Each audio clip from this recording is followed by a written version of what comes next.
I know all of you are curious about what's inside this box, so I will just make a quick video for it. So as you can see, it came from Korea. Let's open it up with a lot of bubble wrap. Okay, so inside we have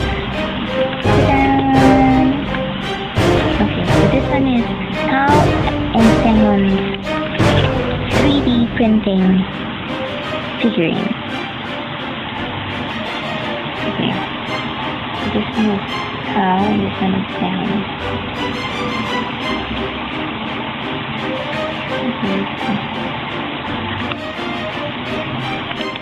If you put it in the without the light, it looks like that. This one is the small one. I'm thinking that it will be hard to buy the bigger ones with this because it's very fragile. So it will be a waste of money if they will just break while in transit. So well, even the small one is expensive too.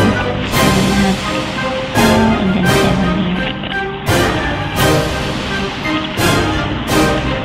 So 3D printing. This one is Coex Artium merchandise. So that's it, guys, for watching this quick video for my TAOHUN and Se-hoon 3D figurine. And have a nice evening tonight.